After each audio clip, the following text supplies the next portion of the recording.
Hey everyone, it has officially been 1 week since our Presbytery recommended that all of our Presbytery work and our congregations and ministries do their best in practicing social distancing, which means not gathering together as a body.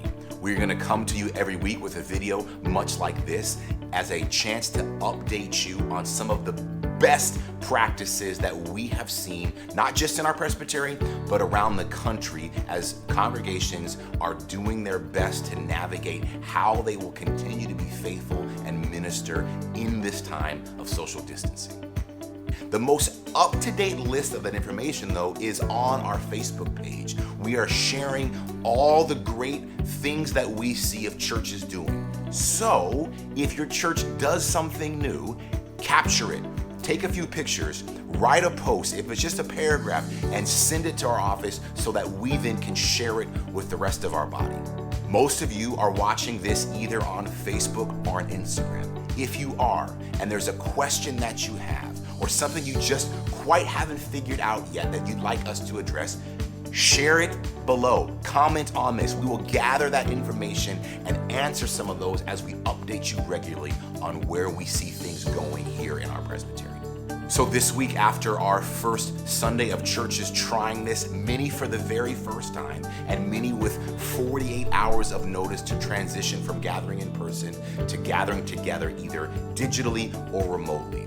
What we saw happening overwhelmingly is that churches who tried this, many for the very first time, saw numbers that were double and in some cases triple of what a Sunday morning typical worship attendance looks like. So for our churches who usually worship around 40 on a Sunday morning, many of them saw around 150 up to 200 people who were engaged with their gathering that happened on Zoom or on Facebook Live or something simple as a conference call. So those members who didn't have a smartphone or didn't have a tablet or a laptop were able to still pick up their landline and enjoy and join in the same body as they worship and prayed together. If you have not set up your online or remote presence for worship and prayer, it is not too late. We will not be going over the nuts and bolts anymore of how to do a Zoom meeting, but you can still find all that information on our webpage. And we still have staff and volunteers who are ready and willing to help you set that up. We also have a meeting that happens every Monday and Wednesday afternoon that is an open door invitation for anyone who is leading a ministry in our Presbytery. If you do not have the link for that Zoom meeting, reach out to myself or to Lawan at our Presbytery office and we can share that information with you. It is a chance for our leaders to share their joys and concerns, their struggles and their successes in this very unique time, and also to start conversations like what will we be doing for Holy Week? What are some of the ideas out there? How can churches collaborate as they come up with how they will continue to minister to their congregation? The National Capital Presbytery Stewardship Committee will be offering a free webinar tomorrow, which is Monday the 23rd at 11 o'clock.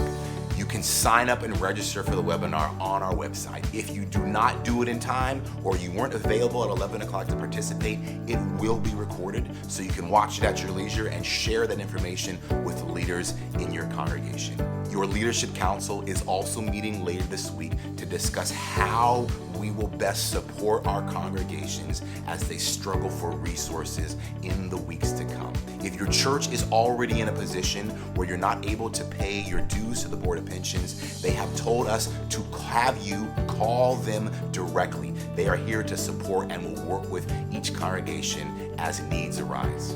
So friends, stay faithful in your work and in your ministry.